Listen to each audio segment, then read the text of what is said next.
성도 여러분 안녕하세요. 오늘은 성령 하나님의 인도하심 두 번째 편 사도 바울의 예입니다.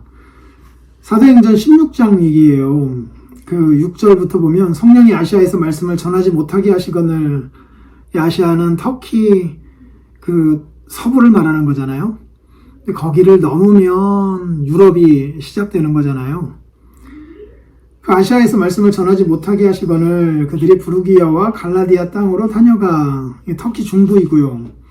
무시아 앞에 이르러 비두니아로 가고자 애쓰되, 저 북쪽이거든요. 그래서 그 북쪽으로 가려고 하는데 예수의 영이 허락하지 아니하시니라 라고 말씀하고 있어요. 아시아로 가지 못하게 하고, 그리고 저 북쪽으로 이제 가지도 못하게 하시고 하면서 무시아를 지나 드로아에 내려갔을 때에 그 밤에 환상이 바울에게 보이기 시작했던 겁니다. 마게도냐 사람 하나가 서서 그에게 청하여 이르되 마게도냐로 건너와서 우리를 도우라. 이제 여기는 지금 터키잖아요. 그 마게도냐는 그리스 북부 지역이거든요. 그래서 그리스 북부 마게도냐, 거기에 이제 빌립보 도시 같은 데가 있지 않습니까? 데살로니가, 그리고 쭉 내려오면 그리스 땅이란 말이에요.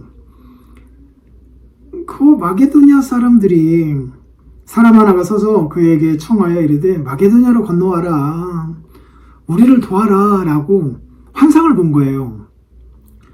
바울이 그 환상을 보았을 때 우리가 곧 마게도냐로 떠나기를 힘쓰니, 왜냐하면 하나님이 저 사람들에게 복음을 전하라고 우리를 부르신 줄로 인정함이라 라고 말씀하고 있습니다. 사도 바울은 사실 그리스나 그리고 저 너머 로마로 복음을 전하러 가고자 했어요. 기독교의 이 아름다운 유산을 가장 큰 도시, 그래서 가장 많은 영향력을 끼치고 가장 고도의 문화를 지니고 있는 이 그리스, 로마를 통하여서 전하고자 했었거든요. 그런데 그의 1차, 2차 전도 여행이 자꾸만 이 아시아 지역, 터키 지역까지밖에 가지 못하였던 거거든요. 거기서 뱅뱅 돌았어요.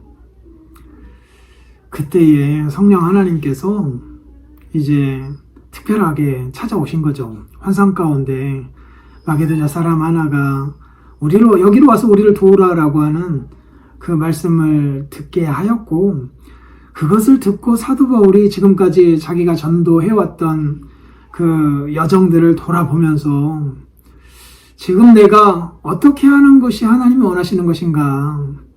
하나님은 지금 그리스, 로마로 나아가서 복음을 전하기를 원하시는데 내가 그러지 못하고 여러 가지 형편 때문에 이곳에만 뱅뱅 돌고 있었던 건 아닌가라고 하는 것을 생각하고 자신의 걸음을 돌이킨 거예요. 사실 이 서진, 즉 서쪽으로 향하였던 이 한 걸음 하나가 인류 역사를 바꾼 겁니다.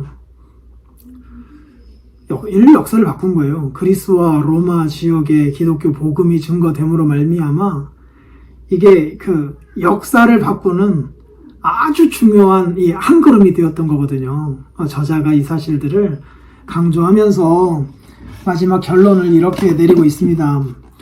성령의 인도의 방법 혹은 인도하시는 양상은 단시일에 단편적인 한두 가지 것을 보이면서 이래라 저래라 하고 가르치는 식은 아닙니다. 나를 먼저 충분히 길러서 무엇을 할 수 있는지, 무엇을 생각할 수 있는 능력을 주십니다. 그런 가운데 때때로 내가 어떤 문제 앞에서 방황하며 문제를 포착하지 못할 때에 환상이나 꿈, 그리고 어떤 현실을 통해서 나에게 어떤 자극을 주어가지고 좀 생각해 봐라. 왜 너는 그것을 잊고 있느냐라고 제시해 주십니다. 그러면 내가 이렇게 중요한 문제를 그동안 잠시 현실의 여러 가지에 너무 몰두한 나머지 잊어버리고 있었구나. 이제는 내 생애 가운데 더 중요하고 하나님의 나라의 진전에 더 기묘한 이 문제를 생각해야겠다 하고 깨닫게 되는 것입니다. 마게도냐의 환상은 적어도 바울 선생에게 하나님의 나라의 역사의 전진이 어떻게 되어야 하겠는가? 너는 평소에 어떻게 생각해 왔느냐? 그런데 지금 내가 하고 있는 것은 뭐냐라고 힐난하듯 물었을 것입니다. 사실상 바울 선생이 가지고 있던 서진 사상, 서쪽으로 향하여 나가는 거로 봐서 그는 서진을 했어야 합니다. 처음부터 서진을 했더라도 상관이 없었을 것입니다. 아시아에서 자꾸 뱅뱅 돌 이유가 없었습니다. 그리고 이 서진이라는 사실은 기독교 역사상 위대한 출발점이었습니다. 이것이 그 후에 위대한 역사를 만들어낸 것입니다. 우리는 때때로 주님의 뜻을 행한다고 하면서 항상 자기의 현실이나 당면한 일이 너무나 자기를 꽉 누르고 있으면 좀 더 중요하고 본질적인 일이 무엇인가를 잊어버리기가 쉽습니다. 그런 때 주께서는 너는 왜 그것이 내 생애의 가장 큰 강령이 되는 일이라고 하면서 거기다에만 몰두하고 있느냐. 내 자신의 일은 열심히 하긴 한다만 내 전체의 주장이나 신념에 비춰볼 때는 그것은 모순되는 일 아니냐. 그대로 계속해서 주저하고 저해하는 일을 하겠느냐라고 물으십니다. 마게도냐의 환상은 적어도 사도 바울이 지금까지 주위에서 생각지 아니하였던 큰 문제, 하나님 나라의 거룩한 역사적인 발전의 큰 단계에 대하여 다시 한번 정신을 들여서 생각하게 하였고, 생각한 결과 그는 가는 것이 하나님의 뜻이다. 하나님께서 우리를 서쪽으로 부르신다 하고 떠났던 것입니다. 이것이 성령 하나님의 인도하시는 양상입니다. 만일 여러분이 성령님의 인도를 받아 자기의 생애의 길을 가려고 할 경우에 때에 따라 어떤 중요한 문제 앞에 이를 것입니다. 자기를 지배하고 있는 현실 문제와 자기가 해야 할 중요한 문제가 서로 맞지 않을 때가 있을 것입니다. 그런 때에는 기도해야 하는 것이고, 그러면 당연히 해야 할 가장 중요한 문제로 전진하게 하십니다. 이런 일을 우리 생애 가운데도 경험하기도 할 것입니다. 그때 항상 잊지 않아야 할 것은 성령께서 인도하시는 일에는 지연 말단의 문제보다는 중요한 것을 먼저 생각하게 하신다는 것입니다. 먼저 해야 할 것을 먼저 시키시는 것입니다. 라고 하며 이 글을 마치고 있어요. 이렇게 환상이 있기 때문에 그냥 환상을 무조건적으로 따라가는 것이 아니라 그동안에 하나님께서 가르쳐 주셨던 그 수많은 하나님의 말씀, 그리고 그 회심과 동시에 이방인의 사도로 자기를 부르셨다라고 하는 사실, 그래서 저 로마까지 복음을 전하고 싶어하는 그의 갈망, 그리고 이런 것들을 통하여서 역사를 볼 수 있는 눈, 이런 것들을 배워온 거예요. 배워온 거예요. 그러던 중에 사도 바울이 이런저런 이유로 말미암아 그 자기에게 받은 그 사명을 펼쳐가지 못할 때 성령 하나님의 환상을 통하여서 그 한 걸음을 떼게 만들어 주신 거예요. 가려고 하는 길을 막으시면서 말이에요. 그러면서 기독교의 위대한 역사를 이루어내신 거예요. 그래서 성령 하나님의 인도하심을 잘 받으려면 평상시에 그 꿈이나 환상이나 이런 것들을 해석할 수 있는 힘을 가진 사람이 되어야 한다. 평상시에 성경을 통하여서 큰 사상을 가진 사람이 되어야 한다.